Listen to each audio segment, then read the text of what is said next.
Hi everyone, welcome to today's stream, and we're playing King's Dilemma. Yes.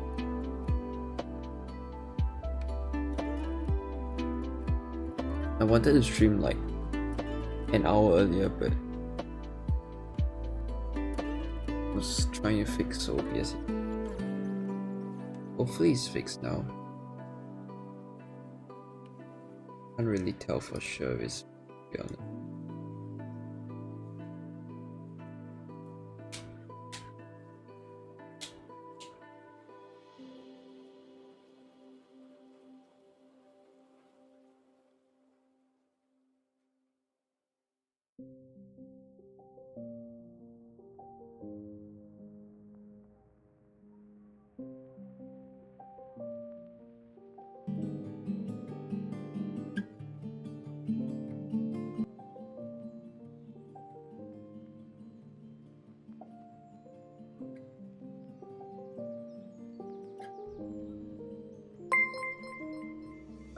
What? Who? I Oh, Raisha. Welcome to the stream. Thanks for the follow. Hi, thanks for the pet.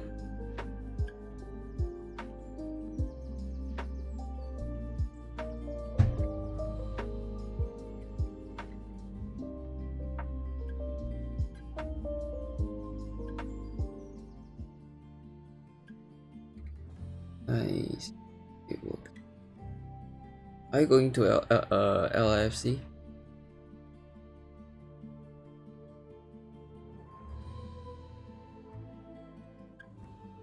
Ooh, okay.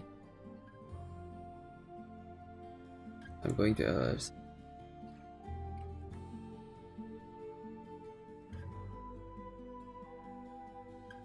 I'll be in Melbourne at the time of fun. Oh, okay. You too. Have fun in Melbourne. Is it for vacation or studies or for work?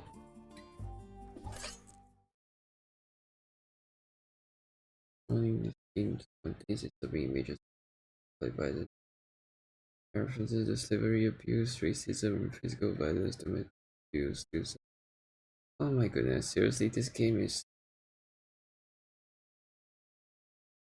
okay. Vacation. By yourself or with your significant other?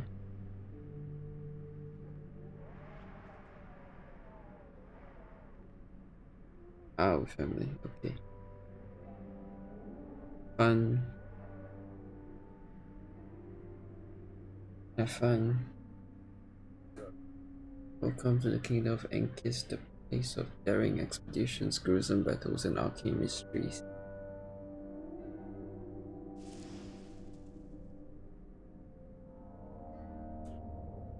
How about Pink Dot?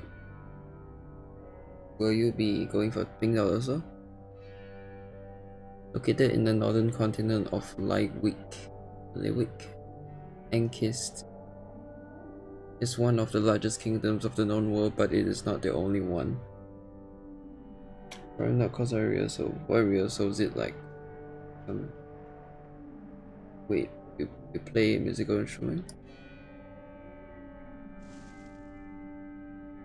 The kingdom of I can't pronounce this. Nowhere?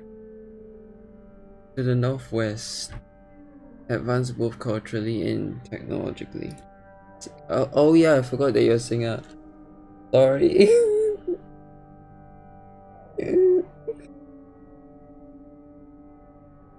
The small harmless kingdom of Sidlada to the south with its stingy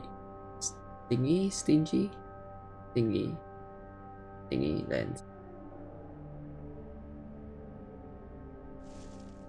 The Republic of Papyrus to the northeast with commercial abilities beyond imagination.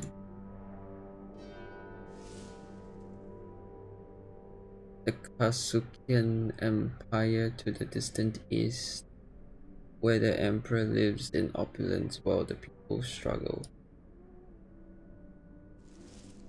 The southern continent, barely explored, is only known for the fierce ivory desert and the tales and legends shared by the few foreign travelers venturing to our lands.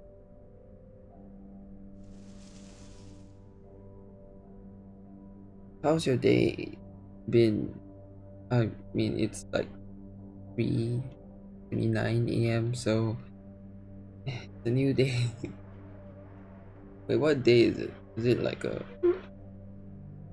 Friday? Yeah, it's a Friday. Oh, damn. Time flies. Enkis has been enjoying several decades of peace, but less than 2 centuries ago, it was divided into small kingdoms, raider and tribes. Small, small kingdoms, small kingdoms and raider tribes conquered. It's been okay. Conquered in wars or united by diplomacy over the centuries to be incorporated as duchies and marks. Little is known about what happened before this age of fragmentation, but when But what we know for sure is that all the lands of the known world were ruled by several lost civilizations throughout the ages. What caused the civilizations of to fall is unclear. You are going to assume the role of the head of the council, a governing body ruling in the name of the king located in Libra, the capital city of Ankis. Thanks. We have work tomorrow, but hopefully should be uneventful as usual. Is it? All the best for the stream. Thanks. Uh, Good night. Good dreams.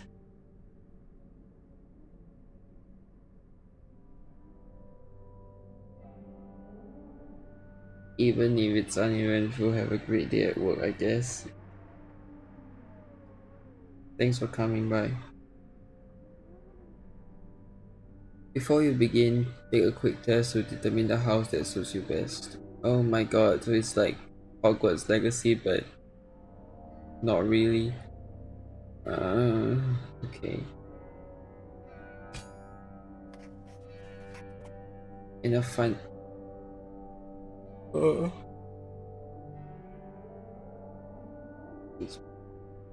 in a financial crisis, is it moral to sacrifice knowledge in order to save money?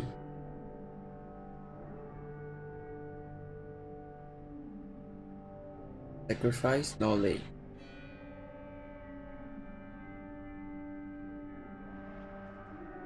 What?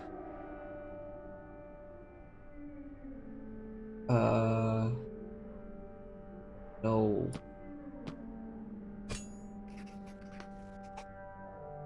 Is it okay to restrict certain religious practices that clash with the established cult?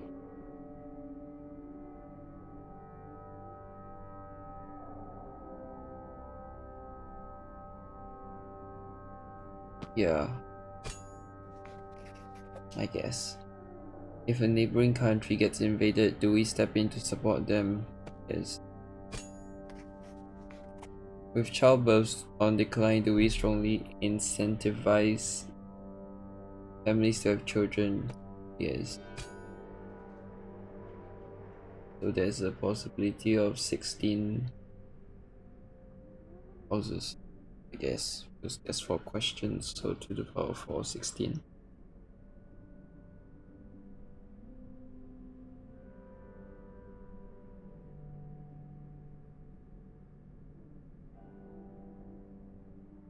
Each house has a different long-term goal and backstory,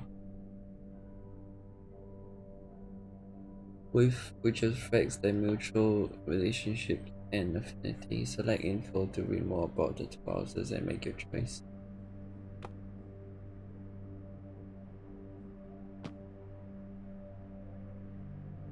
Narcissus of Friend, Tranquility in Death. What is now known as the Marquis of Bran was once the heart of the ancient Sabian League when it was at its peak. In the following centuries, it fell into disgrace and became a poor country. But all this changed after you joined the kingdom of Ankis in the year 120. Your family had the opportunity to invest in mills and vineyards, turning your people's fortunes upside down. The wine produced in your lands is famous for being the best in the kingdom, also known as Drunk Skull. Bran has a terrible reputation for its bloodlust. The neighboring kingdom of Sidlada often complains of constant raids supposedly carried out by the Granites. Even if your family puts responsibility for these attacks on the bandits of the southern steppes, raids are actually carried out by your troops disguised as raiders, who often rob the merchants of that small poor kingdom, tormenting its people.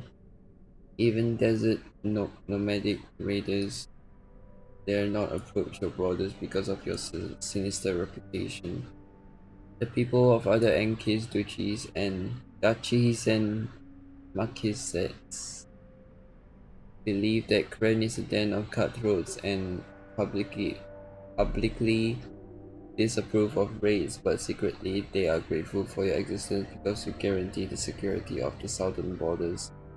However, they hope that you never completely take out the external enemy so that your appetite for violence is never satisfied. And the other one?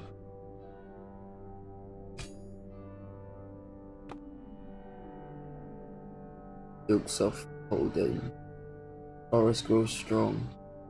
Along with Aeontes, the Duchy of Holden formed the original original nucleus of the Ankis kingdom. The boundary between the two, the Urmak River, and the fact that Holden was for Aeontes, the natural outlet to the sea, led them to trade and give each other mutual support, which quickly resulted in a strong alliance and eventually in a unification. The old Free King, your ancestor, had no male heirs. Okay. But when his daughter married the son of the king of Aeontis, their heirs joined the two kingdoms and the first seat of the kingdom of Ankis was placed. Because of this, your family has a privileged relationship with the royal family. When you join, you do so as an equal, and as such, you wouldn't be vassals of the crown.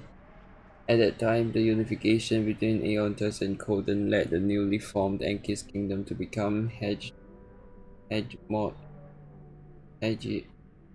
hegemonic. I don't know the word, man. Over the other small neighboring realms. You will always rely on the royal family of Aeontas for your protection, preferring to invest in trade and agriculture rather than in arms and army, a strategy that has been successfully tested, being right in the middle between fertile lands and the fishing sea of Chill. Your people rarely suffer hunger, and your family is one of the richest in the kingdom.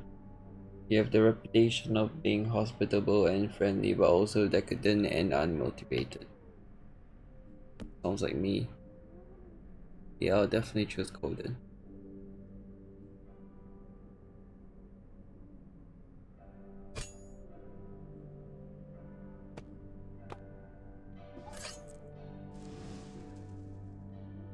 A group of scholars in Libra recently discovered that ancient chronicles often blame a black circle, a dark rising sun, a cursed eclipse, or other similar images for causing the demise of many past empires.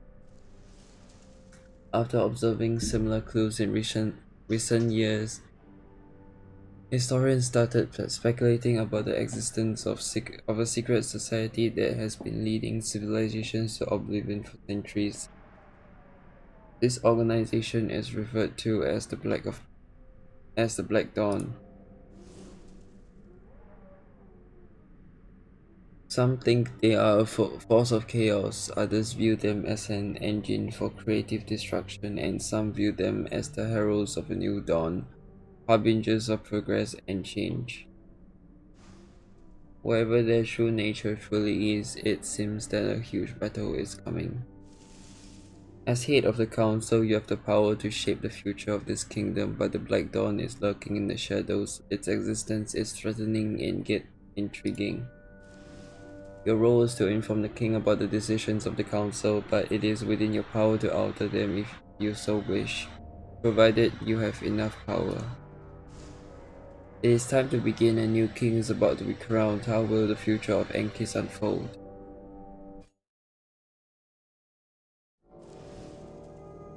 The King's Dilemma.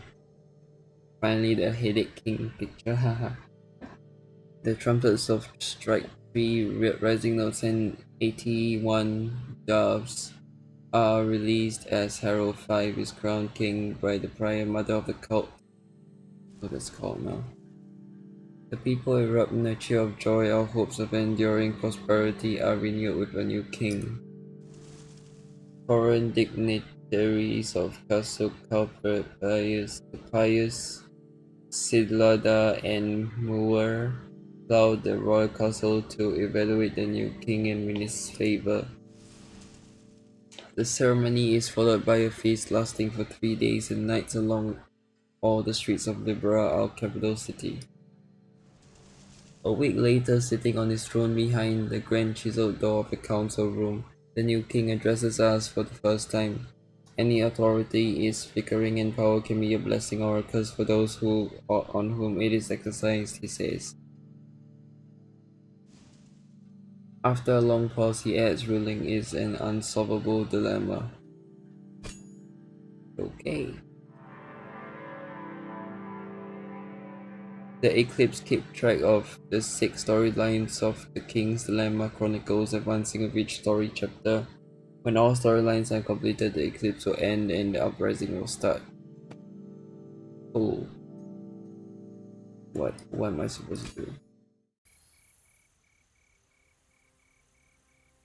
This is the map of the kingdom. From here, choose your next dilemma from the sidebar. Change the zoom level between the entire continent to the kingdom of the kingdom of Ankist and the capital city of Libra to reveal all available dilemmas. These 5 resources represent the status of the kingdom: influence, wealth, morale, welfare, and knowledge. Each cool. Every dilemma will move one or more of these resources, changing the stability of the current reign. Now we're in the middle. Influence represents the strength of your army, your reputation in the eyes of other countries, how effectively you enforce the law, and the respect of people of Enkis have for your leadership.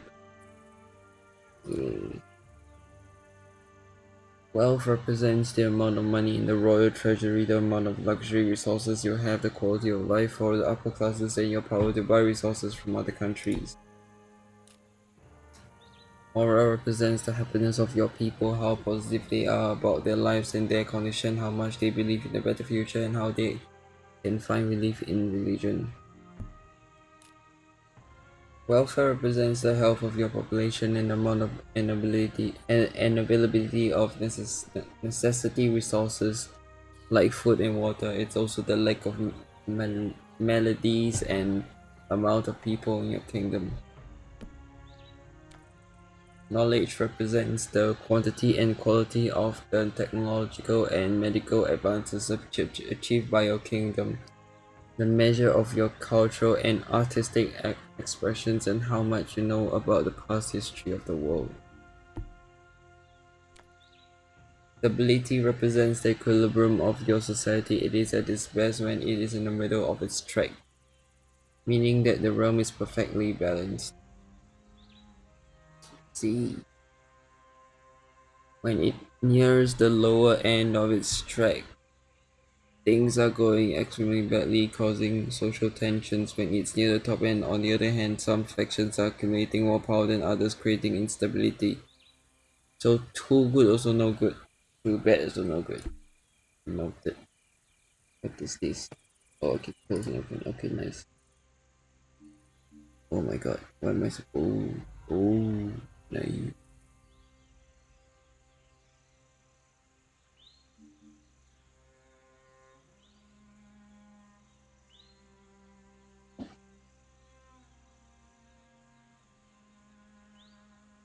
So why is it highlighted?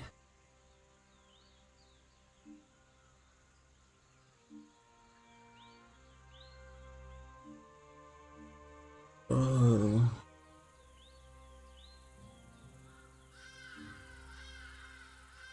So,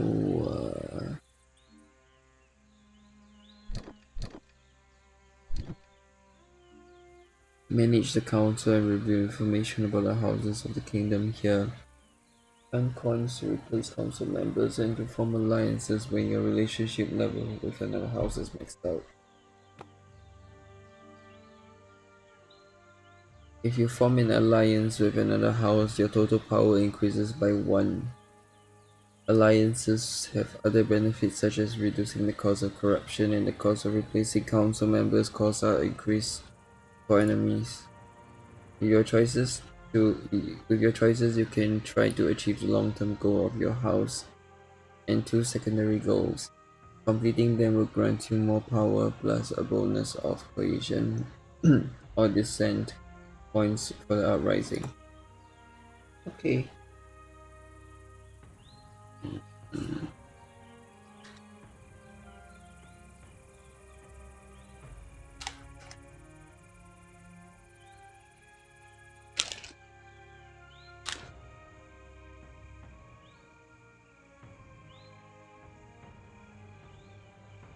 Unite with the other kingdom.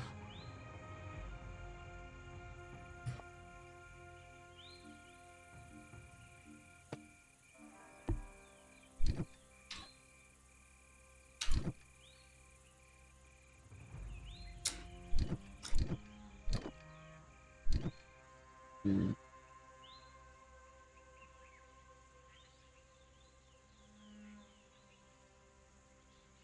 The archives collect information about past reigns as well as the recorded history of the kingdom.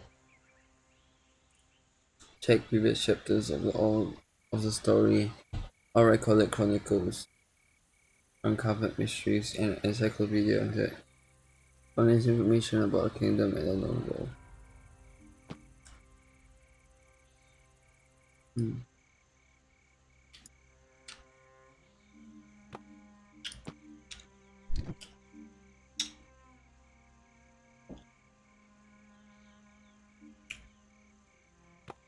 Oh, okay.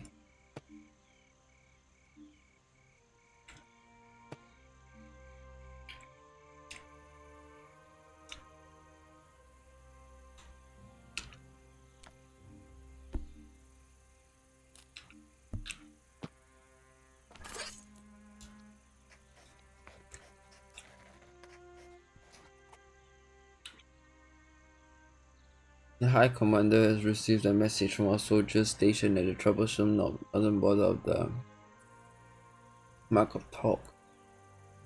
Scarum. Smugglers are offering to provide us large quantities of red iron, a strange metal that can break even the strongest steel. The army wants the majority of it, but there is a lot of money to be made by trading it. Do we resolve the red iron a strong metal for the army? To solve the dilemma, use your power to make the final decision after the council has gone through the voting phase.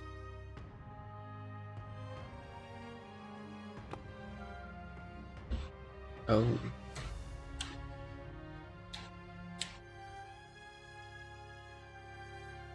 Approving the majority is free, but subverting it will cost you. This one equal to the difference in votes between the two sides plus 1.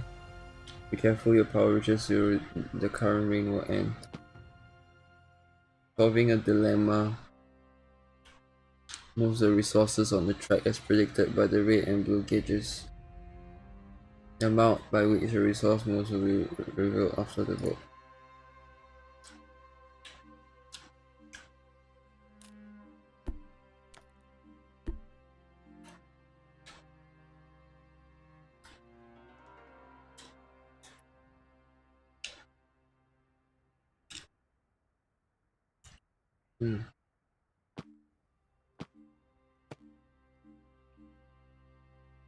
I'll go for majority first, I guess.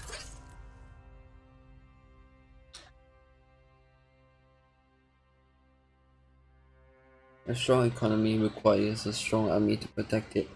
The High Commander contacts the smugglers to establish the operation. A steady flow of red iron from the mostly unexplored lands of the Folafua Mountains is supplied directly to the smiths of the army, with only a little remaining for our merchants. Scarlet Tide. To thank the king for the prosperous business, the smugglers give him a masterful red iron sword named Scarlet Tide.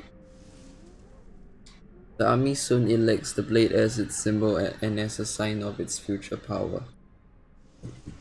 A significant portion of the imported red iron starts flowing towards the royal armory, and military smiths begin experimenting with new ways of working with the study metal. Because of its exceptional sturdiness, and red iron is difficult to mold into weapons and armor, but a few blades are forged for the most elite regiments.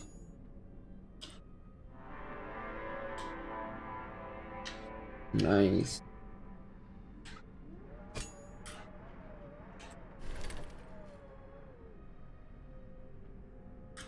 Each time a resource moves, a stability marker to the right will follow it. If the stability marker ever reaches the end of its track, the rain will end. Keep all the resources in the highlighted area on the track to score more points when the rain ends. Okay. Next.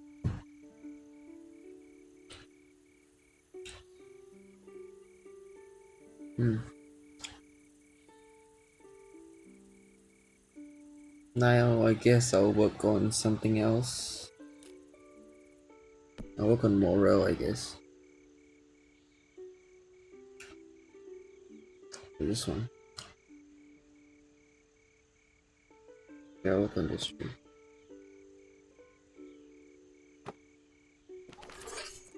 We have lost contact with the smugglers. Many think they fell prey to Scarum raiders in the lawless mountains. Some suggest that we should send a military contingent to investigate a dangerous quest, as it could be seen as trespassing by the kingdom of Enko, furthering to the north, with whom we have not had contact for decades and whose military strength is unknown. Will you send an army to investigate the smugglers' disappearance?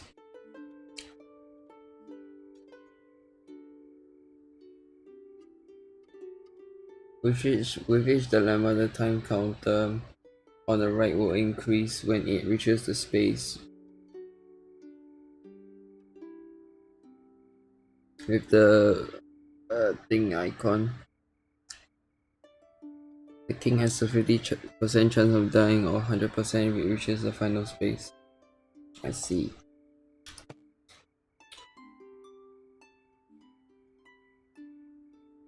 Oh no.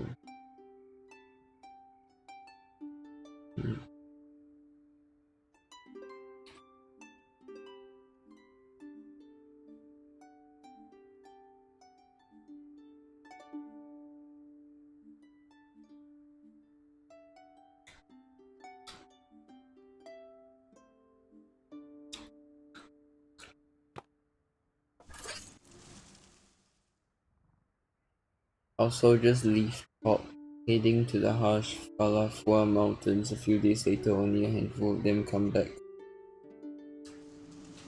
The survivors tell that they found the smugglers' camp and their corpses near the Enkau border, but were attacked by a handful of extremely skilled fighters bearing red iron weapons and armor. Despite their superior numbers, our soldiers barely managed to escape.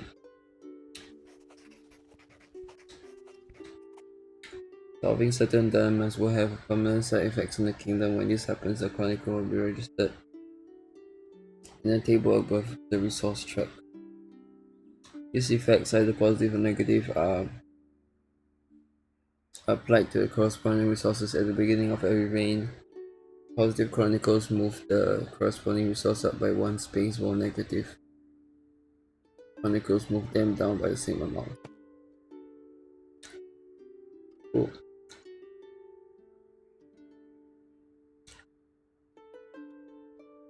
The sacrifice of our soldiers north of the border gave us insight in the kingdom of the Enkau's military strength and way of fighting. The prospect of Further research on the subject excites our scholars.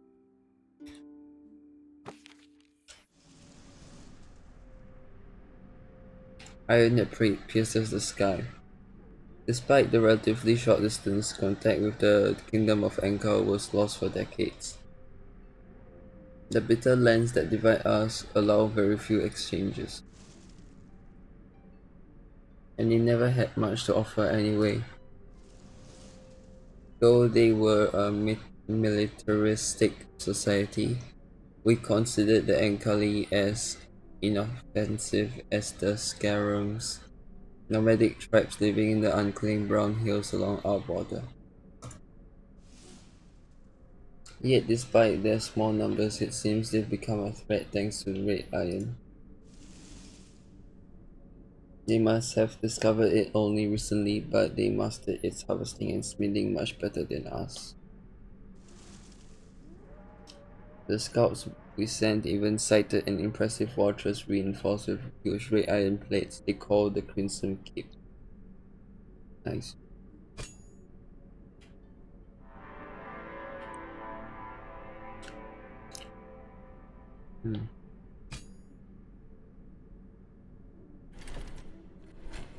The eclipse coming. Your moral alignment determines which rewards you get at the end of each reign. The rewards can be coins, prestige points, and or crave points. Wait, what? Oh, okay, coins. Excuse me.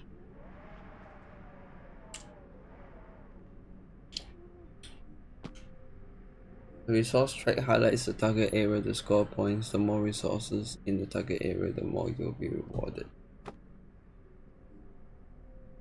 Above the resource track, there is a preview of your rewards based on the current position of the resources and your moral alignment. Oh, okay.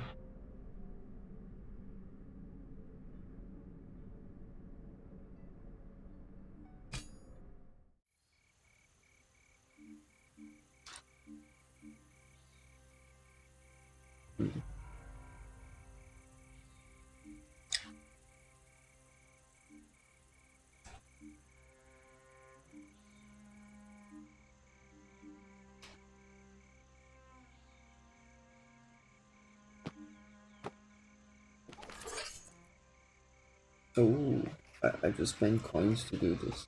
Okay. Torello, accordion, Codinian, whatever.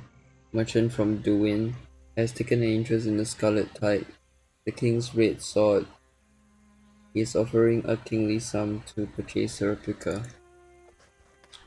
The army, however, has grown attached to its new symbol. They would not like to see its symbolic value tainted and diluted for the caprice of some lazy Codinian merchant. Do we allow a replica of the Scarlet Tide sword to be made? No. Oh my god, yes, awesome.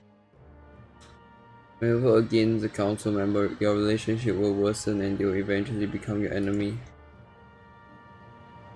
Voting in accord with the council member will improve your relationship if it reaches the maximum level. You can spend coins to form an alliance. Okay.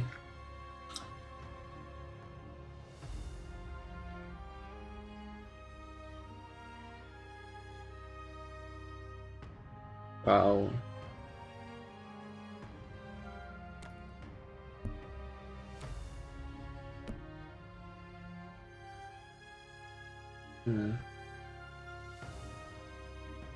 Wow.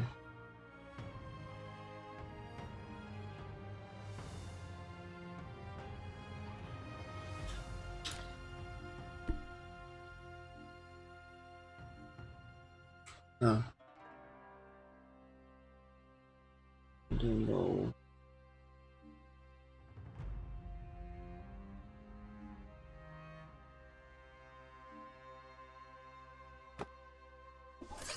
Sorry. The merchant snaps his fingers and his servants run away. A few minutes later, they return with a huge chest. When we open it, we find it full of the purest bright diamonds. The sensational sale of a replica of the Scarlet Tide gave birth to a new kind of item to trade. Expensive replicas of renowned, unique items are produced and sold each day to rich nobles and collectors.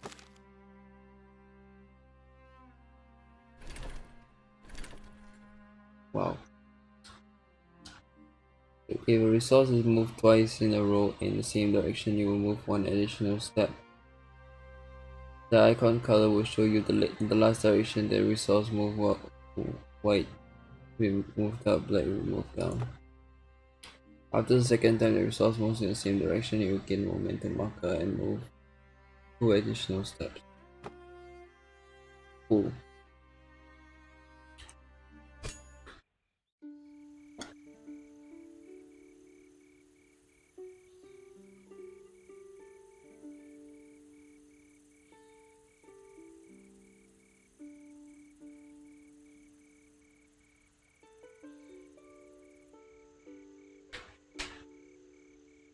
The final one.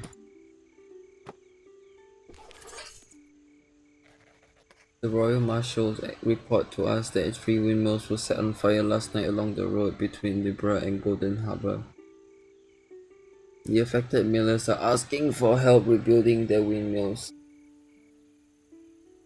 Oh my god, suddenly my... Okay, that is actually very...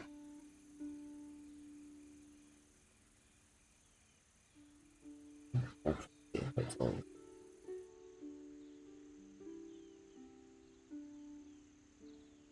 Do we fund the reconstruction of the damaged windmills?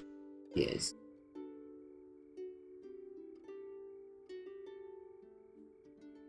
Spend coins to corrupt the council member and change their vote. The cost of corruption for a council member will increase each time you use it. Corrupting a council member will freeze the relationship between your houses for the current dilemma. Use corruption wisely to manage both your relationship and power. That's my first thought also.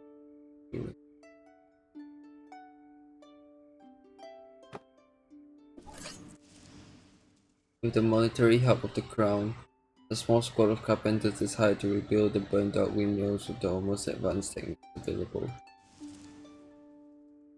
After the work, we are informed that they noticed the smell of an unknown alchemical substance at all 3 locations.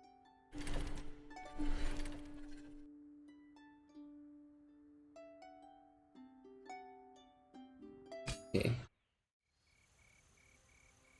So what? No new dilemmas now. Oh, okay, I see now.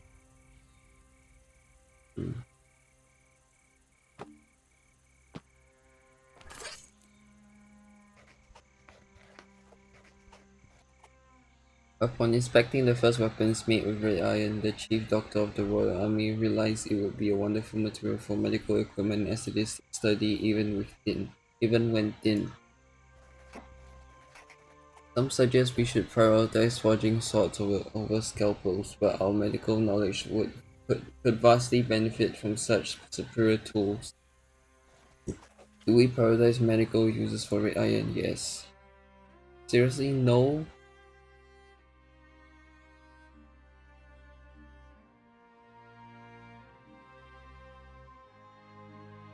Oh my god.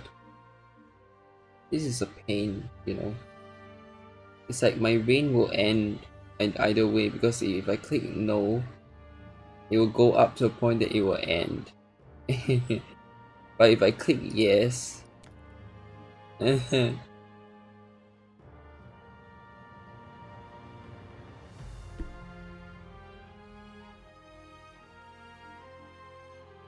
I click yes, it will go even further and probably just break the entire thing.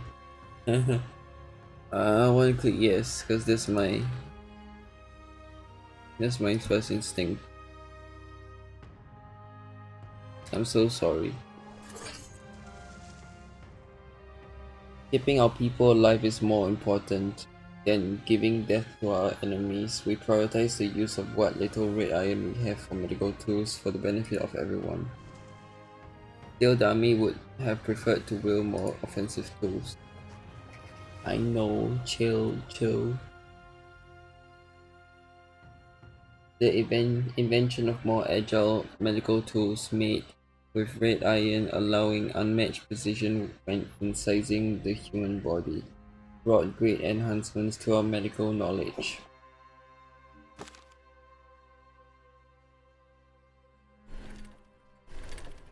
Oh my god, that's bad. I hit overshot the thing really, oh my god. The king has abdicated. At the end of each reign, you will gain rewards as described by your moral alignment. If you manage to put all resources in the target area, you'll get even more rewards. Okay, is that a good thing or bad thing?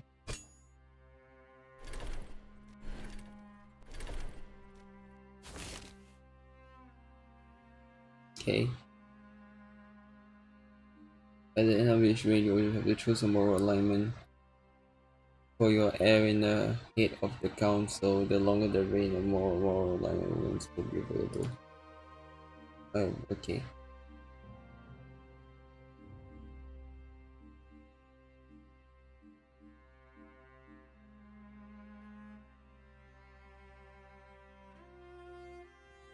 Wow. Okay, I'll do that, I guess.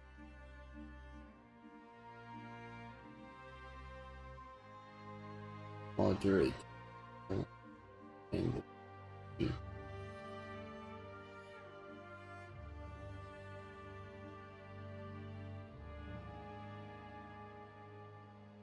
two. Wow.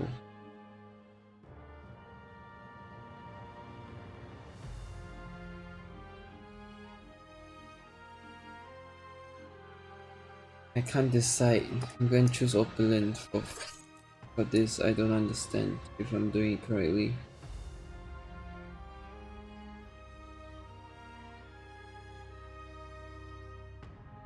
Earn your prestige and crave points to prepare for the uprising.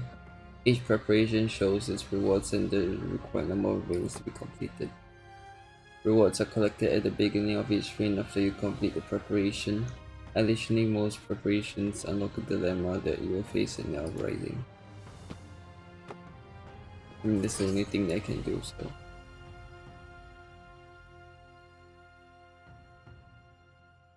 Cool. You unlock more preparations as you progress through the campaign, so visit this screen frequently to prepare for the big battle that is to come. You won't be able to unlock all the preparations in a single playthrough, as some will be locked out depending on the choices you make.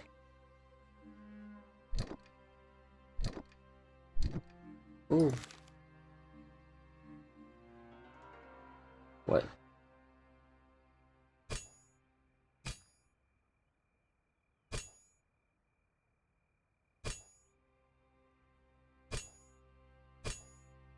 Oh no. Yeah, I'll still pick Coden for now, I guess. You can find all previous tutorials in the tools menu. Okay.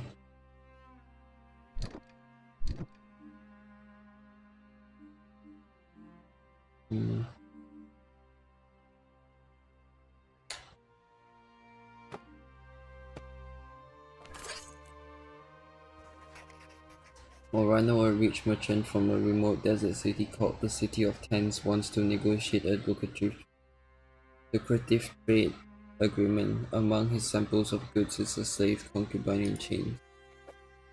He claims the woman comes from a desert temple that allegedly hides the golden map, a fabled item we've been seeking for decades. Many of our people are against slavery. Do we force Morano, a rich merchant, to free the slave? Yes.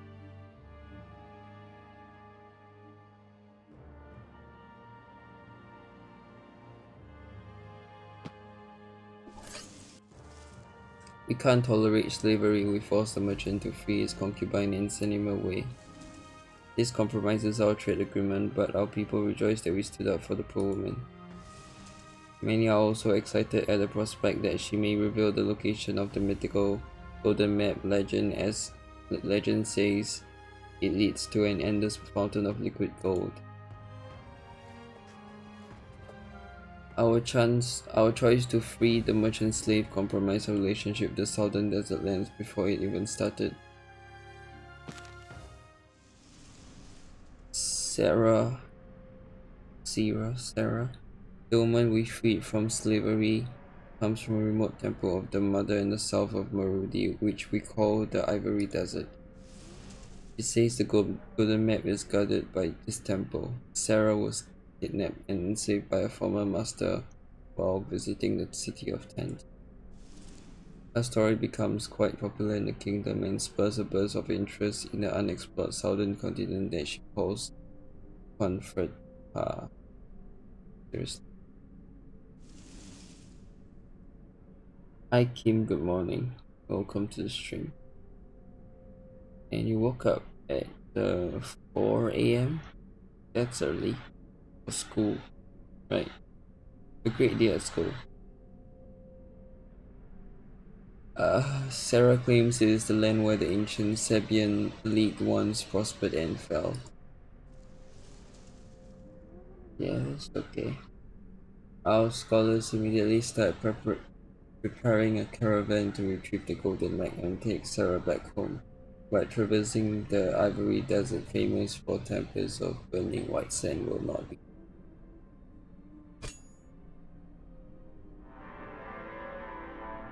Anyways, welcome to the stream.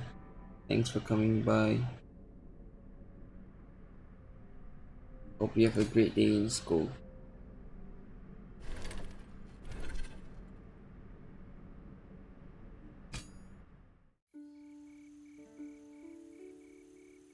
Oh, nice.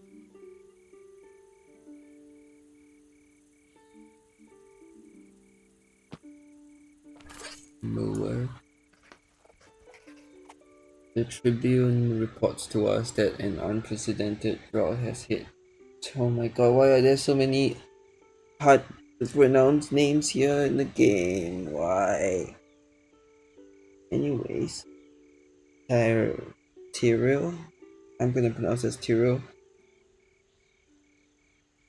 Um, ravaging crops and decimating the cattle. The price of bread has increased to the point that many among the poorest can't afford it. But the Kingdom of Mura is offering us uncannily cheap wheat. Importing it would save the poorest from starvation, but its low price is suspicious. Okay, and do we import low price wheat? Yes, I want to import low price wheat. It is cheap, man.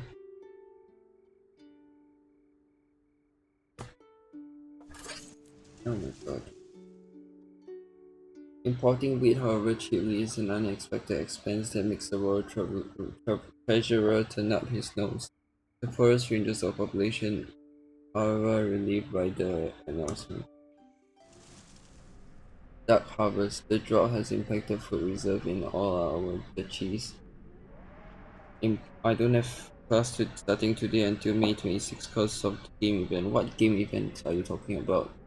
Is it like some sports day or something? May 26th. Wait, when's May 26th?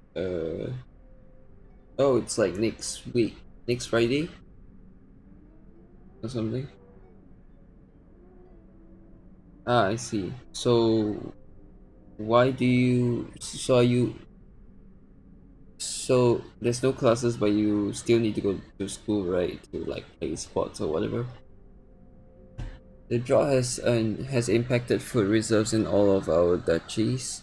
Importing grain was our only chance to help. Mur is a small but rather advanced kingdom. They claim that they developed a new fertilizer that allowed them to greatly increase their wheat production without compromising on quality.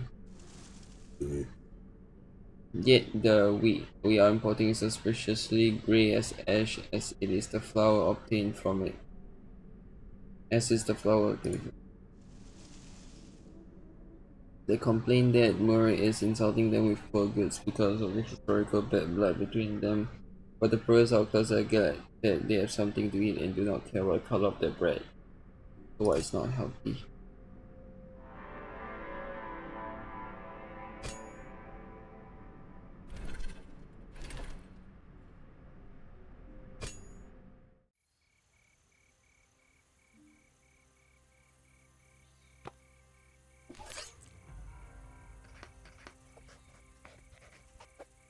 So what sports do you intend to play today,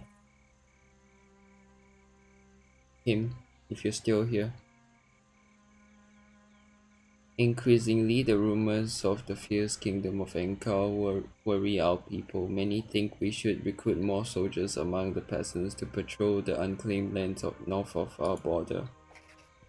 Scholars believe we should instead investigate the customs of Enkar to ascertain whether they really are a menace to clarify the misunderstanding caused by the smugglers.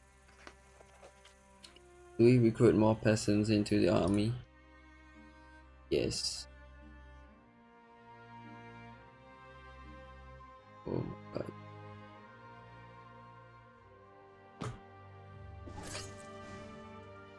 Calling many peasants to serve in the army unfortunately means less farming.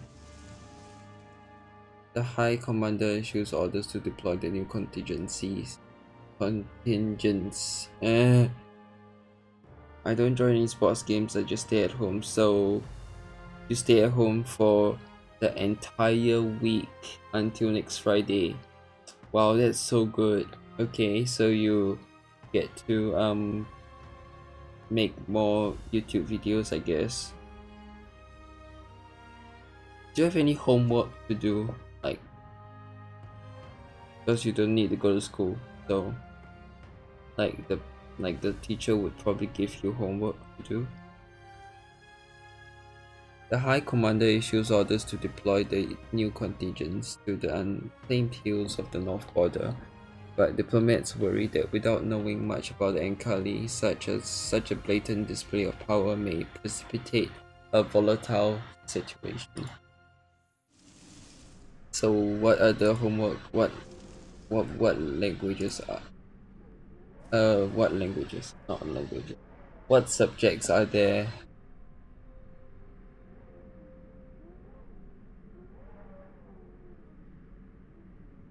The newly created contingents are sent to occupy the unclaimed hills in the north and bolster the border defenses. No homework is modular thing, I guess. What's modular thing? Is it math? A series of small forts are set up close to Ankal's borders to observe their movements. The bulk of our army stands behind them in a large encampment ready to intervene. Rumors of the dreadful might of the Ankali, however, spread fear among our ranks.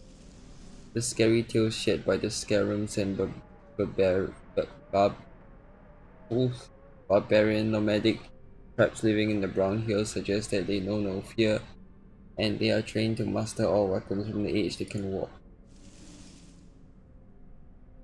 They are said to be very honorable though, and they are known to always keep their word.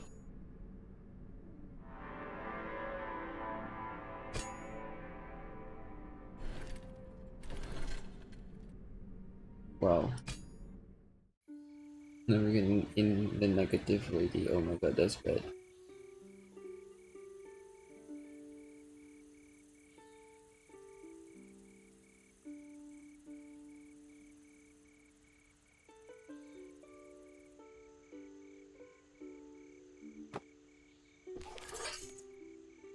The Ixers, a nomadic tribe living in the unclaimed lands of the Gaunt Isthmus,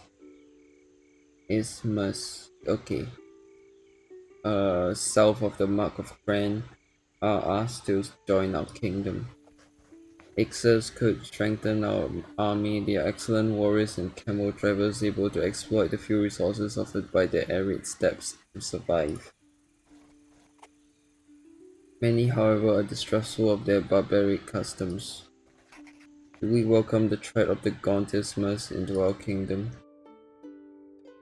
Oh my god, I don't know, man. Nah. Ooh, wow.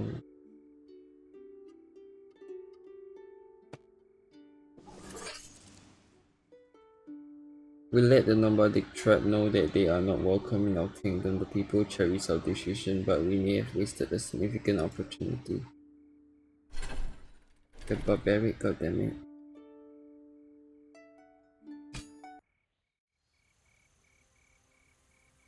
Oh my god. 8 subjects like English, Filipino history, but in Filipino language, math, technology, and livelihood education, humane education, science, and MAPE? Music, arts, physical education, and health. Eh, so all of them have homework or just some reading, that's all.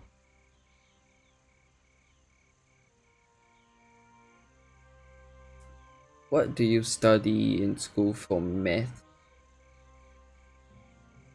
Is it like calculus or something else?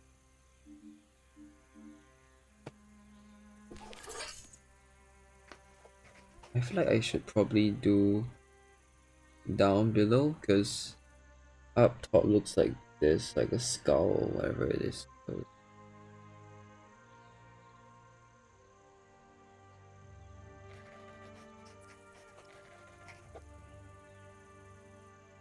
some believe them to be tears left behind also, and the saint daughter of the strength when she took the burden of human brutality upon herself to free us from it. Do we find Laszlo's research into the red cacti? I'll see what this is.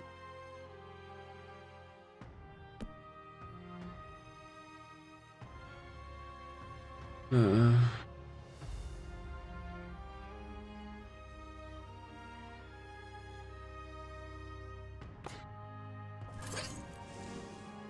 More knowledge is always a good thing. We authorized Laszlo to take some samples of the red cacti and provide the means for him to do so.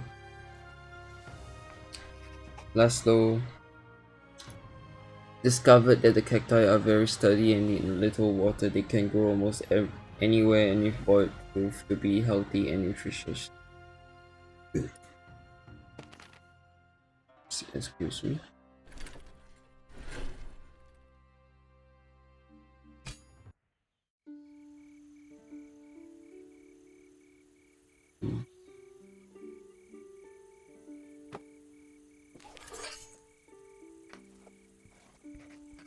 Burka soldiers stationed at an outpost on the border with Ankar assaulted and violated a peasant named Allison upon his return to his hometown of Bovines in the Duchy of Ladin. Angles in triangles, theorems in math. Okay. Oh, so trigonometry? Is it? Oh, trigonometry? His crime would deserve a harsh penalty, but he claims the isolation of the mountains drove him mad. He declares himself repentant and begs for mercy. Do we punish Bug our guilty soldier? Yes,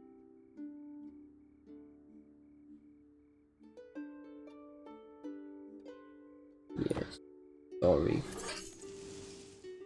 Bug is neutered with boiling oil and sent back to the frontier to ponder his actions. Allison's village rejoices that justice is done and no similar incidents are repeated.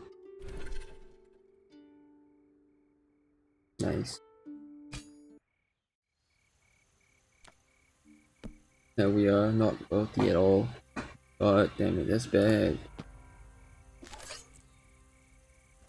Give me a hydrate. Okay. I don't actually have water, so I can't actually drink. Like, I did not prepare water with me. So, I'll refund that hydrate in wait. Maybe after the stream. Thanks for the redemption though.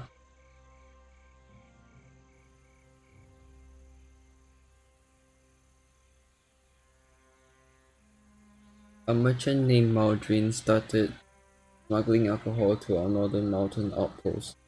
A few brawls have been reported as a result, but the soldiers are happy overall.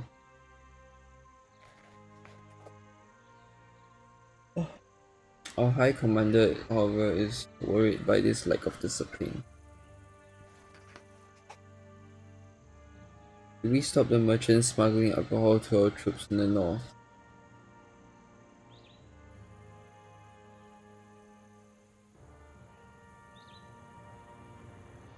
Oh my god, I don't know. Nah, I don't want to do that.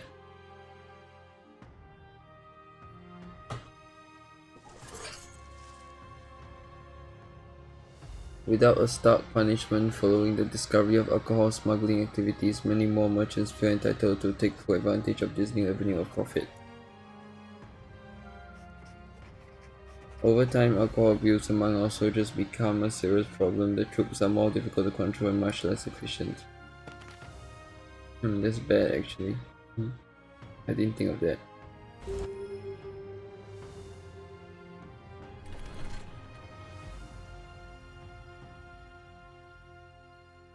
Just bad.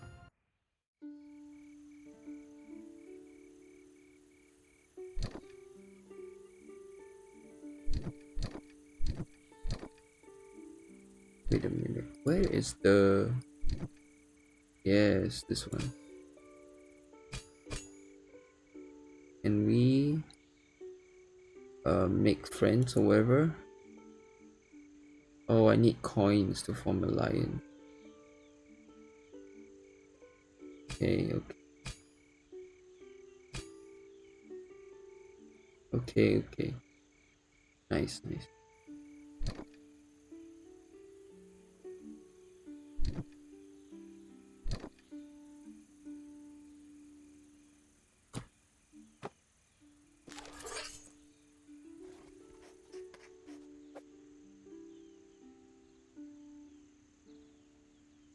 The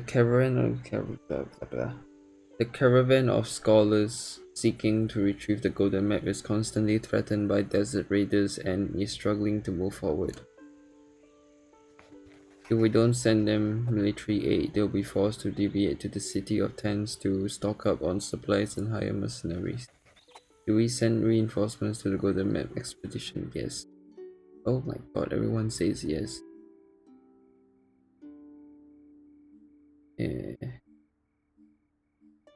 Yes.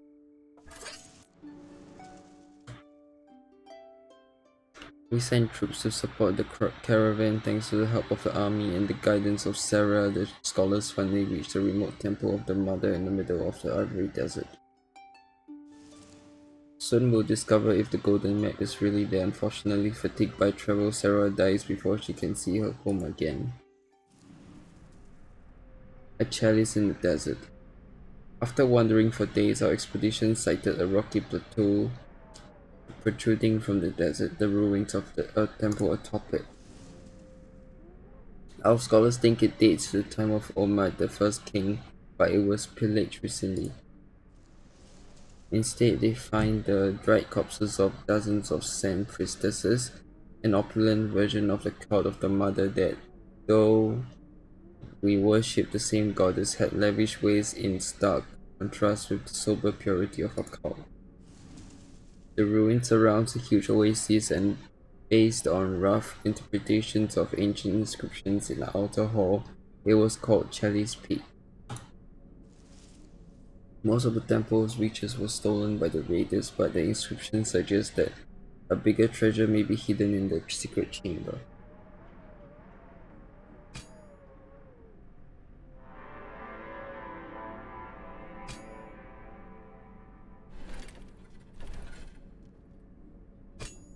Okay, pause.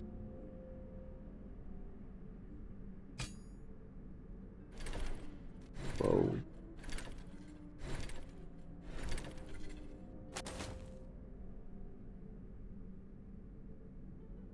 Whoa. Okay.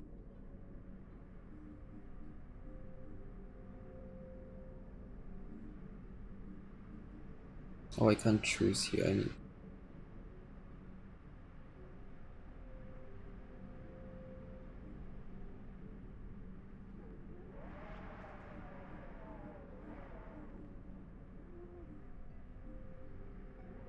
I would still do opulent because the oops,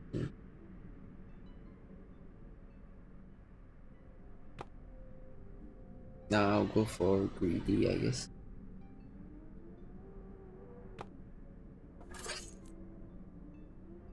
Okay. Import rate peptide. Okay.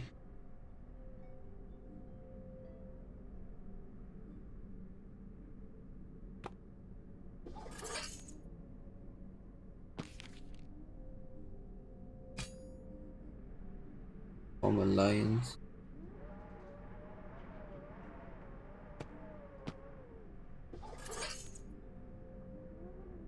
Every time you vote against your ally, one heart will break. When the last one breaks, the alliance will be undone, and the relationship will return to its default value. Be careful, every ally that is not part of the council will lose 2 hearts and end of the room. Okay.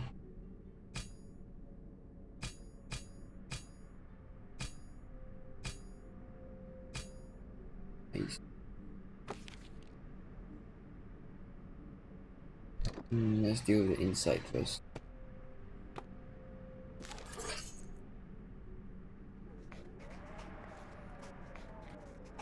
During the night, thieves emptied a granary full of great weight in the village of Abnet in the mark of terror.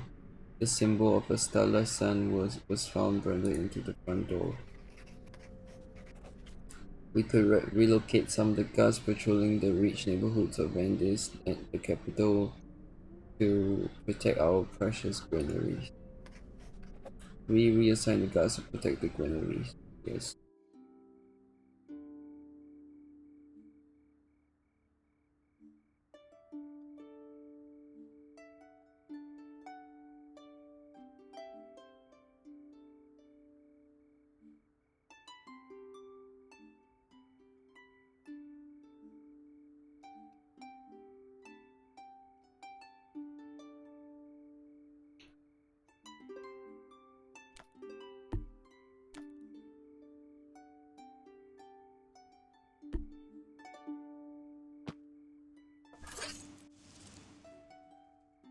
We attach more guards to patrol the granaries of Abnet, and no further reports of theft or vandalism are received. Ever since we relocated the guards to protect the granaries, thieves can more easily prey on the rich people of Vendis. It's either one or the other, I can't really decide anyway.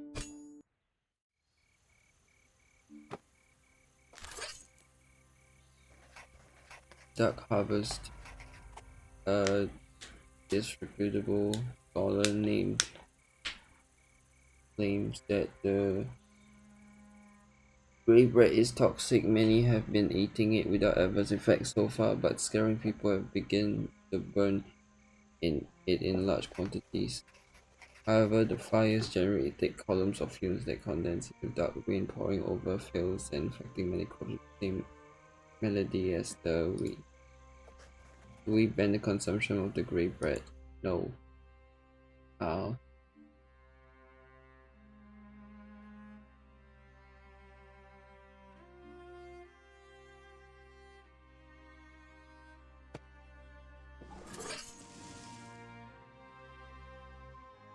Regardless of the veracity of the claims, it's clear that the burning the ash bread, as the people call it, due to its color, is doing more harm than good, so we forbid it. However, the dark rains already contaminated many of our fields, which now produce grey wheat too. Given the enduring scarcity of food, more people will be forced to eat ash bread to survive. Ash bread is uninviting to most, but it is a gift for the starving outcasts who can finally afford something to eat. Although its effects were hidden at first, regular consumption over a prolonged time causes sickly grayish spots on the skin around the lips and down the belly. This mark is now visible on many of the beggars from Vendis. People start calling them ashes, and many claim they are prone to violent outbursts. The rising tensions cause many incidents, and superstitious people even believe that their souls now belong to strange old gods. Ashes, however, claim they are just discriminated against for their visible mark of poverty.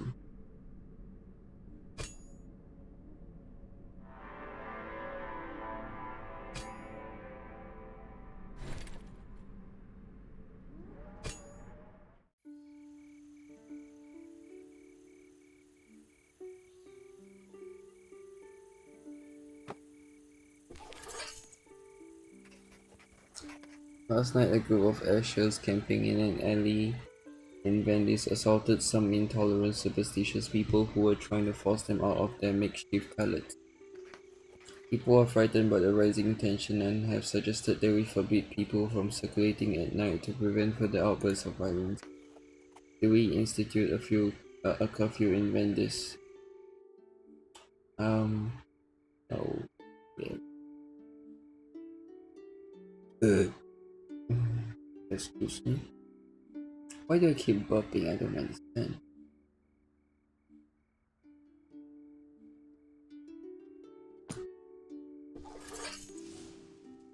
As a firm response, we proclaim a state of emergency and institute a curfew in Venice, forbidding all but the city guards from moving freely at night.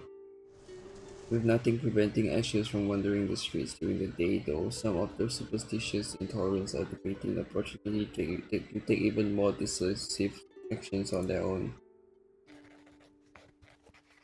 After the curfew was instituted in Venice, all beggars living on the streets, Ashes or not, were forced to find another place to sleep at night. Some fanatics, the self-proclaimed defenders, believe the council was siding with the allegedly malignant Ashes and have decided to take matters into their own hands. These dangerous vigilantes patrol the streets of Venice with the declared intent of securing the city from Asher violence. Many Ashers are rudely beaten up. Or worse, Ashers don't abstain from equally heinous acts of violence either. It is difficult to ascertain whether this is a cause of the defenders' actions or a reaction to them. While the debate rages, flocks of crows circle over the woods, feasting on the corpses of those hanged by the defenders.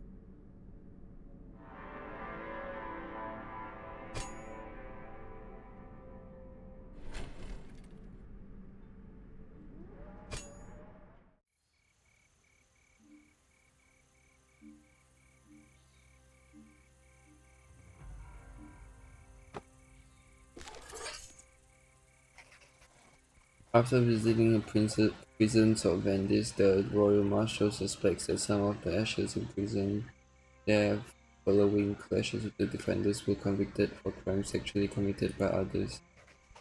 The noble Argan, freshly appointed as the new first judge, is absolutely opposed to further investigations, as instilling doubts about justice could destabilize the fragile social equilibrium. Do we order an investigation into Ash's alleged innocence? Yes.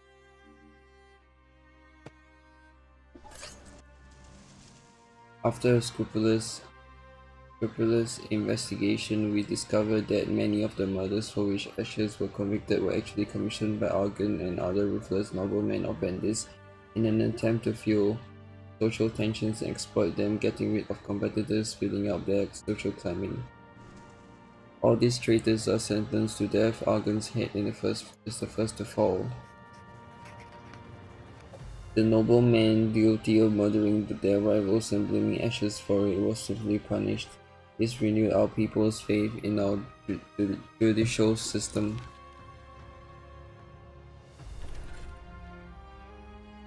Yeah, we did.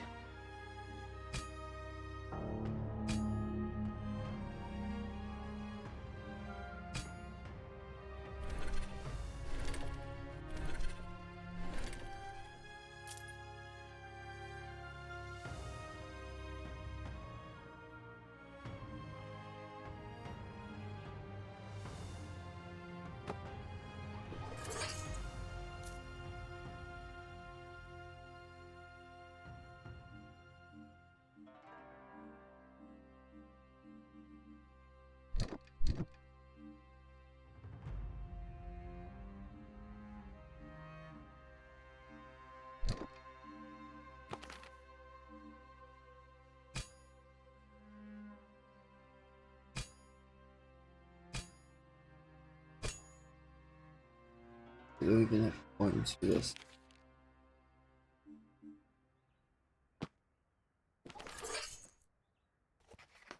The tensions between Ashes and the defenders are out of control. The Librarian Chancellor thinks that the constant abuses suffered by the Ashes ever since they appeared justify their violent reactions and recommends we send an army to disband the defenders.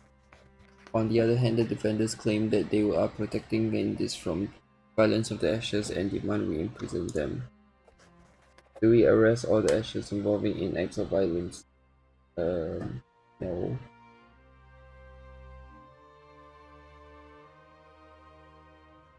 Wow.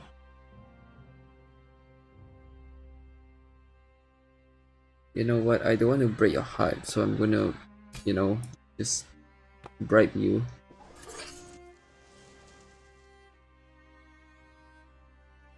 The city guard of Vendors is authorized to arrest any Asher found in a suspicious situation of their distribution. Soon enough, our prisons are clogged and conditions become inhumane. Our dungeons were not ready for such a large number of prisoners. The poor hygiene conditions and lack of food cause disease to spread rapidly and many die. Ruthless containment. Prisons are filled to the brim with ashes. And many suspect most of them were arrested just for bearing the grey mark. The Librarian Chancellor said it is unfair and that some are detained as prisoners just for being forced to eat ash bread to survive or reacting to constant abuse. But with fewer ashes on the streets, violent clashes decreased. Exploiting the large numbers and controlled environment, scholars begin to study ashes condition. It is discovered that they are plagued by bloody nightmares. Most strangely, those scholars observe that those violent events in their dreams often come true, possibly explaining their violent tendencies. They were merely anticipating violence with violence. I see.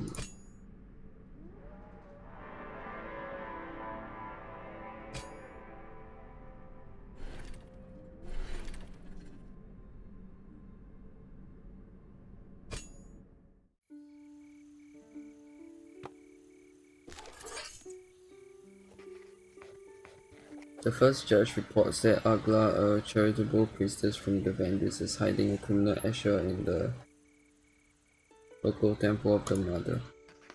Some demand that we punish her for assisting criminals, fearing that this could set a dangerous precedent, but she claims that the cult's right to grant asylum is sacred. Do we punish Agla, the charitable priestess? No. No.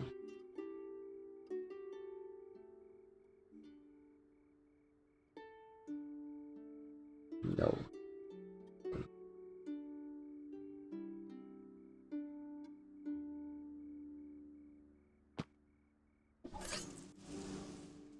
We forgive Agla and recognize the cult's right to grant asylum to the oppressed, but some believe that by doing so we are undermining the rule of law.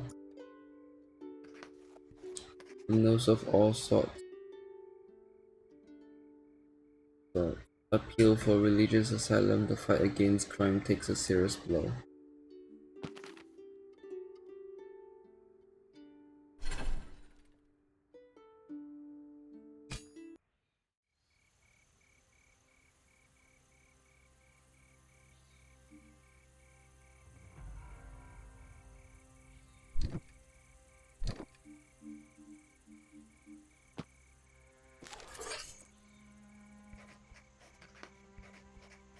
The rector reports that Herod, a famous historian, is performing research on the legendary first king Ahmad who allegedly lived at the time when the mother was still on earth. Proving that he was born in our territories will bring us great prestige. Only the oldest monasteries may still contain documents that date back to the mother's time, but males are not allowed to enter these sacred havens. Do we allow Herod, a historian, to research the first king? Yes. No. What the hell?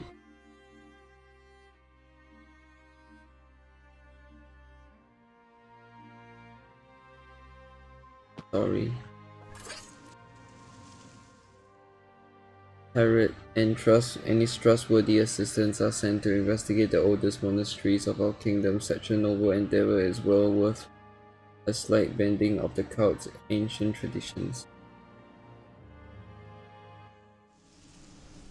His research on the first king brings the historian Herod and his assistants to the monastery of Lorraine in the Duchy of Natal, one of the most ancient of the kingdom. There they discover a forgotten chamber that remained hidden for centuries behind a wall that was recently cracked by an earthquake. The walls of the chamber are covered with incomprehensible writings and a mysterious fresco. The traditional iconography of the mother shining within the circle of her 8 daughters is eerily twisted. The mother's mouth is unnervingly open. Despite the vehement protests of Sister Celestina, the high priestess of the monastery, the scholars start working to decode the strange writings. Disquieting reports from Lorraine also tell of people going missing in the region.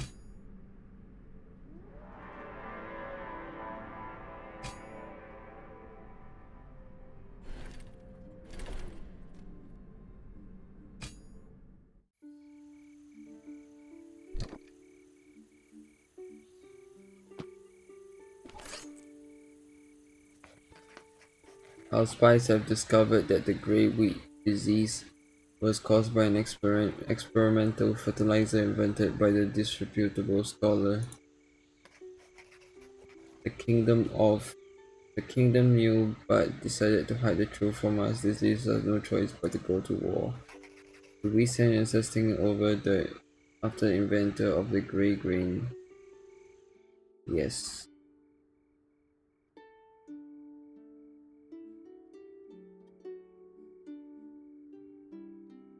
Wow. Yes. We do not tread lightly against those that protect the enemies of the kingdom. A few days later, the news of the first found dead, drowned in his own fertilizer, is widely reported. They unleashed the ash-bread plague upon us by utter incompetence, if not with fraudulent intent. Even worse, they tried to hide the truth from us. We have no other choice but to declare war. We will have to prepare for battle.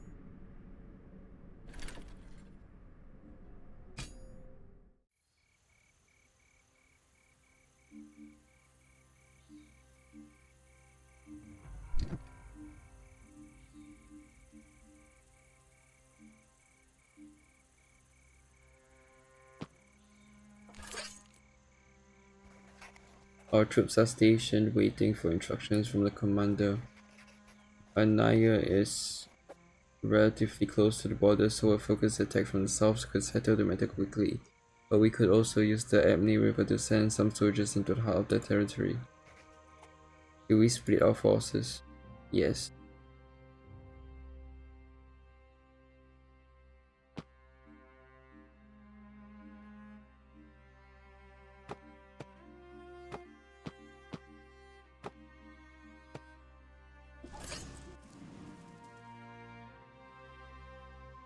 Since we have no confirmation on the king's whereabouts and no accurate information on the defense capabilities of the capital city, we decided it's best to diversify our strategy.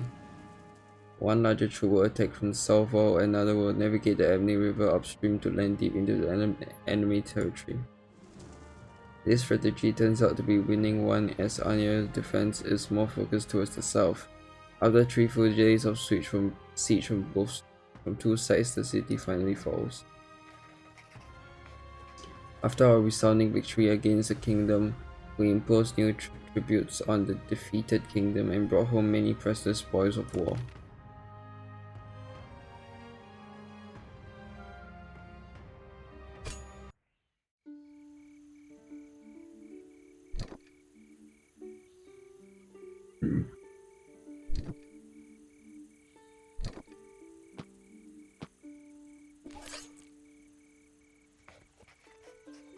The merchant Zimo started selling a strange concoction.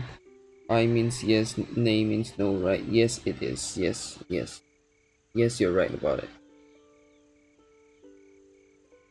Eh, like it's like pirate language. It's kind of interesting. The merchant of Zemo started selling a strange concoction which is supposed to hide the mark of the ashes. Its efficacy is dubious to say the least, and he is well-known charlatan, yet many hopeless people trust him and his compliant. Do we ban the potion? Yes. No. Okay. No. Okay. Yeah, I don't know ban the potion. Many ashes flock to the merchant. A few of them see a slight reduction in the dark spots around their mouth, but many more suffocate horribly as a result of the allergic cure. Regardless of these incidents, regardless of these incidents, people keep trying the potion in the hope of getting rid of their unsightly mark. The infamous healing potion created by Zemo continuous continues to inflict the health of those ashes willing to get rid of their grey mark and fool enough to believe in the notorious swindler.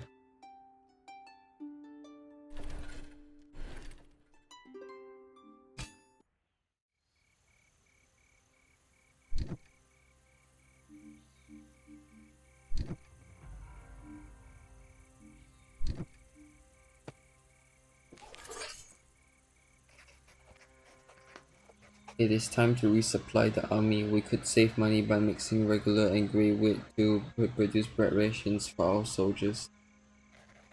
Do we use a mix of cheap grey and regular wheat to feed our soldiers? Yes, no, no.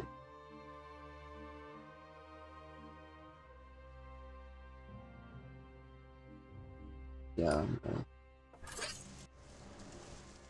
We allocate the necessary resources to keep feeding our soldiers with proper food, a considerable expense, but the soldiers don't fail to notice our enduring care for for their well-being, even in times of food scarcity.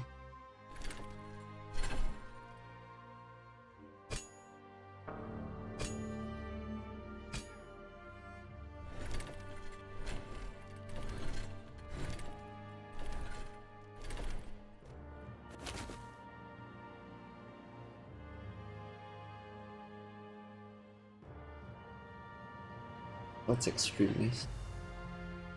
One coin for every step between the highest and lowest resources.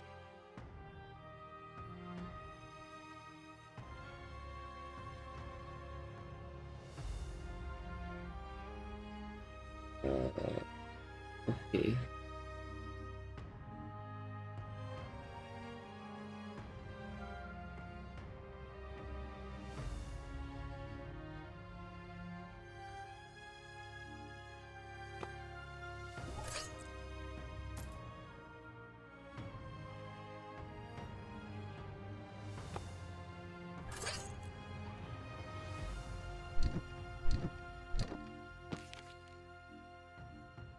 Following the growing challenges encountered by the kingdom, the council has expanded and House Solar joined the council. Oh my god, I want to join the council.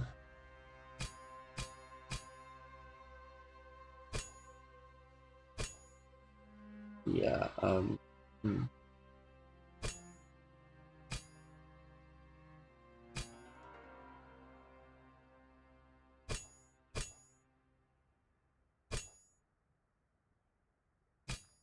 I don't know.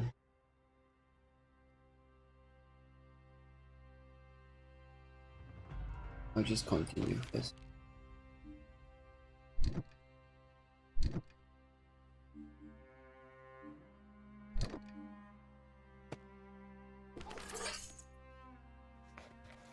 The rector tells us that found a scholar from Solat has been conducting dreadful experiments on criminal ashes during their detention. He's been found guilty of torture and he's about to be executed. Since he's the most brilliant medical man of our time, some say we should commute his sentence to life in prison for the sake of knowledge. Do we spare Form's life even after his dreadful experiments? Yes. Oh my god, what? Seriously? Yes, we spare his life. Goodness sake. Oh, yeah, best. We decide to spare his life.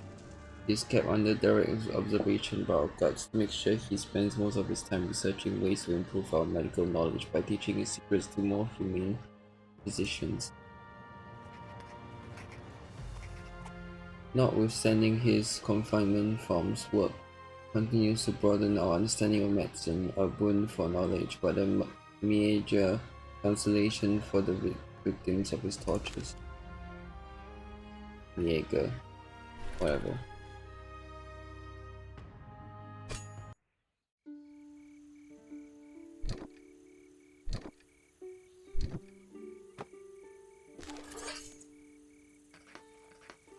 Former assistant of Herod has been selling unauthorized copies of the fresco found in the monastery of Lorraine. They are highly sought after in the market by noble art collectors, but the holy attendant says this disturbing depiction of the mother could spark potentially heretical theories and requests that we seize all of the copies. We authorize the sale of Lorraine's fresco reproductions.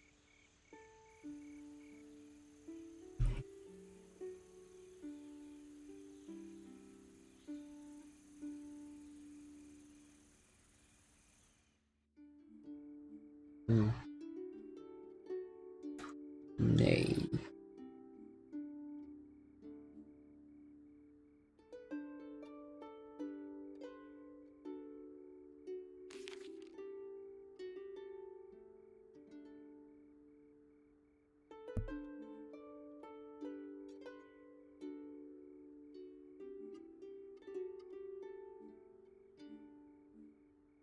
Oh my god.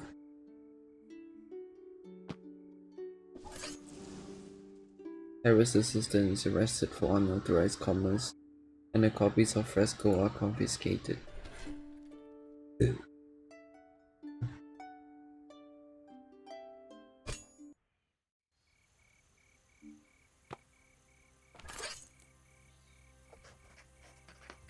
Herod and his team of historians researching the first king at the monastery of Lorraine have disappeared without a trace while studying the strange writings.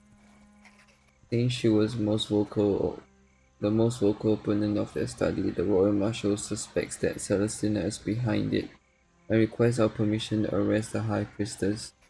This would likely cause a reaction from the local devout farmers, however. We arrest her? Yes, no.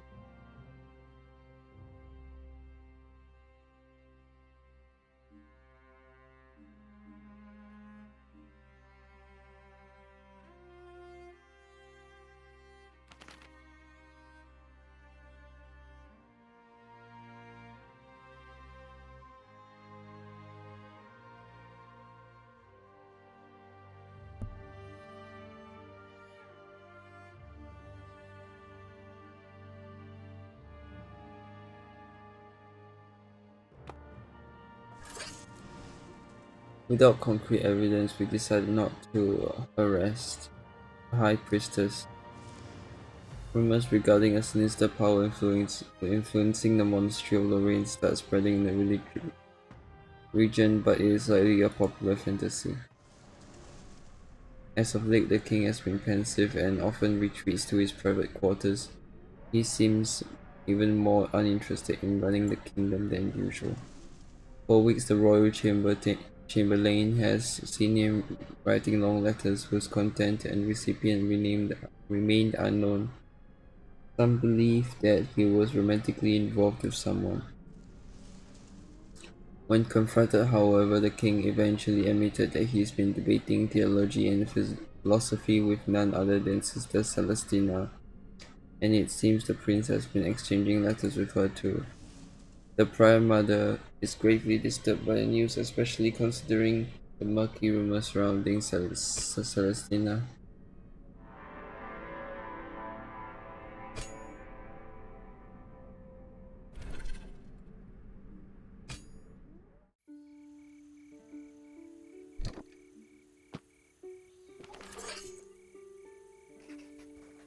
A thief who calls herself Magpie claims that she found a very compromising letter from the king's exchange with Celestina, where he questions established religious truths. She asks for an outrageous sum not to release it to the public, an act that would damage the credibility of the crown. Do we surrender the magpies? Do we surrender to the magpies' blackmail? Yes.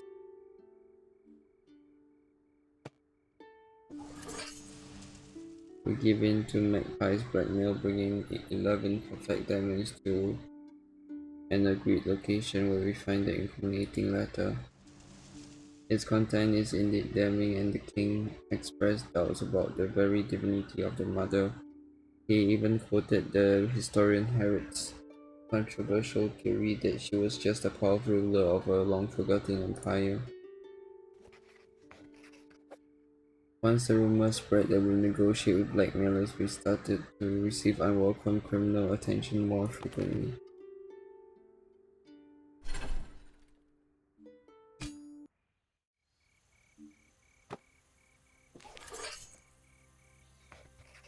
The king enters the council room, his face pale and tight as if he's not slept for a while. I came to a grave decision, he says.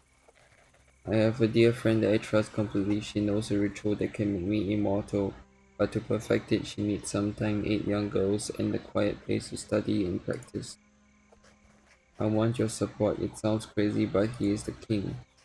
Do we comply with the king's will and entrust 8 girls to him? Yes.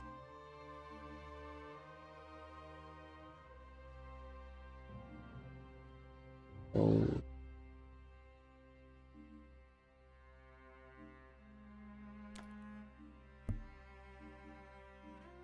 no. For the king's own sake, we decide to reject his request. We can't allow him to be stained by such crime. He mutters something about his impending death and leaves the room. After a while, the chamberlain brings us a letter he secretly revealed from the king's chambers.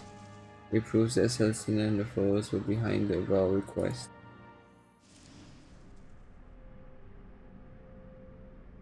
After we refuse to hand over 8 girls to a certainly grim fate, Celestina seems intent to proceed with her plan on her own. The Sisters of the Unending, her heretical acolytes, begin causing havoc in the realm. Nobody knows where they are based, but we receive reports of their appearance in the strangest places, seeking to acquire medical instruments like saws and scalpels. When girls start disappearing around the kingdom, many immediately assume they're responsible. The army is hunting them down and manage to arrest some. However, none of the captured Sisters of the Unending seem willing to reveal Celestina's plan.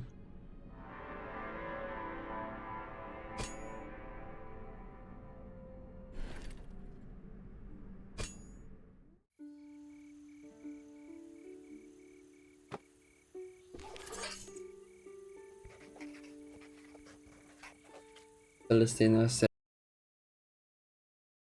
"Position I acquired the secret of immortality, my for the realm. Let me join the court, and I'll make your life and death shall be wielded against you." You will welcome Celestina at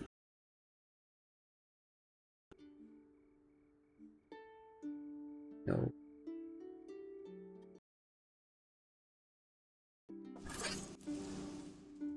We decided not to send any answer, even if the thought of shiver. We immediately give orders to increase the measures adopted to 2 weeks. Nothing seems to happen. Maybe Celestina's menace was only a bluff. Terrifying news reaches the council. A seemingly dead corpse was sighted wandering Libra, incapacitate a strong adult. When our guards approach her, she slaughtered strength. As sightings of the monstrous girl multiply, some those walking corpses think dead. Few who encounter them survive. by the horribly mutilated victims found each morning. People start calling these unholy fiends the Hollow Maidens, but brutally mutilated victims dismiss it as a sordid fairy tale.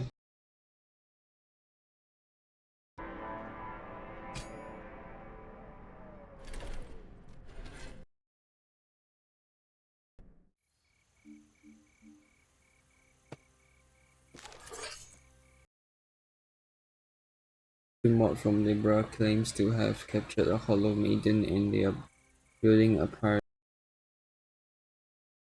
Human protests caused some to question their claim, as Hollow Maidens have always been silent. Or from burning the alleged Hollow Maiden. No.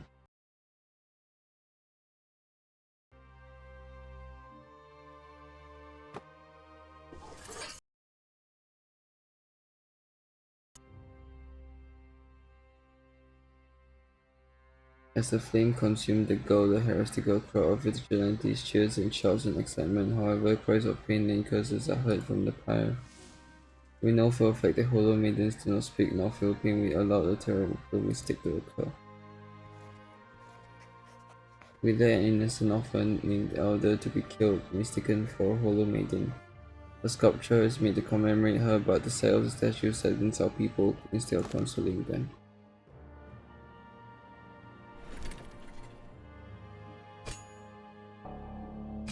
Nice.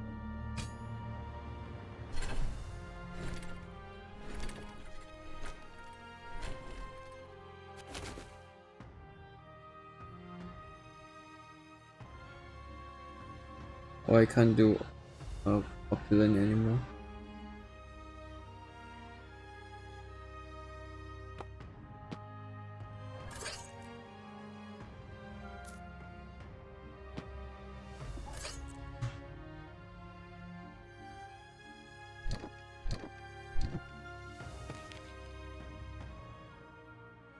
There were more coins now.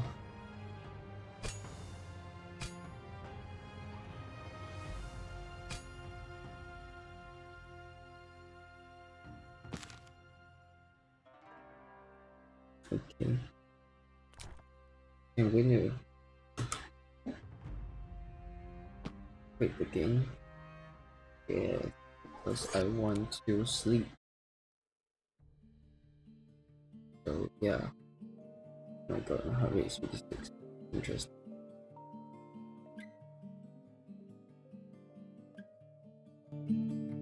Hey, bye King. Thanks for coming. Please stay so that I can. For me, I'll drink coffee. Please stay. I want to raid someone.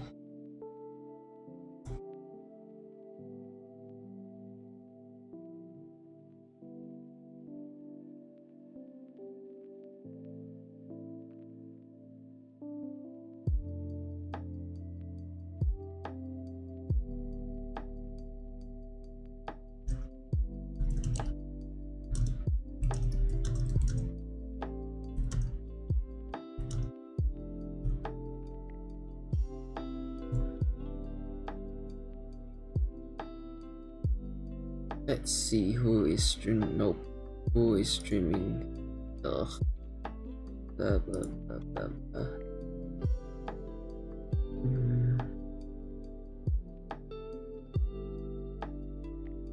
Wow.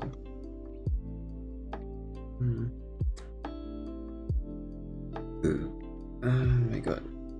Excuse me.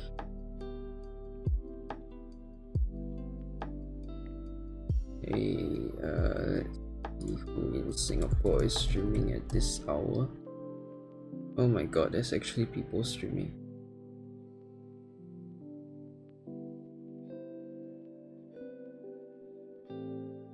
Okay, so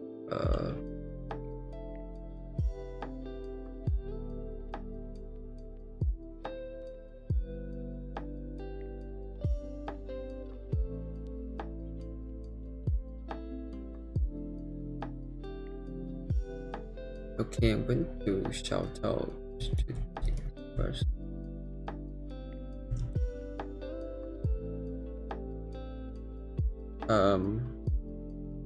She seems to usually do just chatting. As of the last few times I went to her stream. Yeah, okay, that broke. Why did the link broke? Why did the link break? It's very interesting.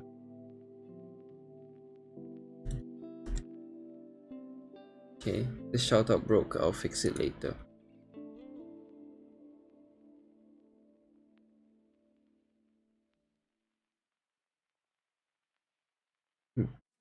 He calls you BMG. Uh,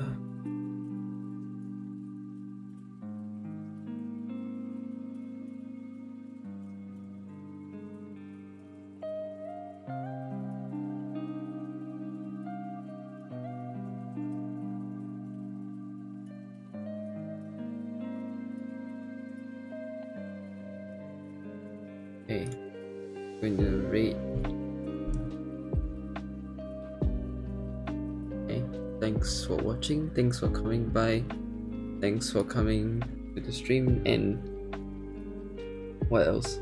Thanks Rice Shirt for the follow. Very much appreciated. And yeah, I'll probably try to finish this game next stream or whatever, but I don't know when the next stream will be. Probably in 3 days. It seems like every 3 days I stream, so yeah. Thanks for the hydrate redemptions. I will be sure to hydrate, but since I'm not gonna hydrate during the stream, I'm going to refund both so that you don't lose the points for no reason. So yeah. Thanks for coming by and bye.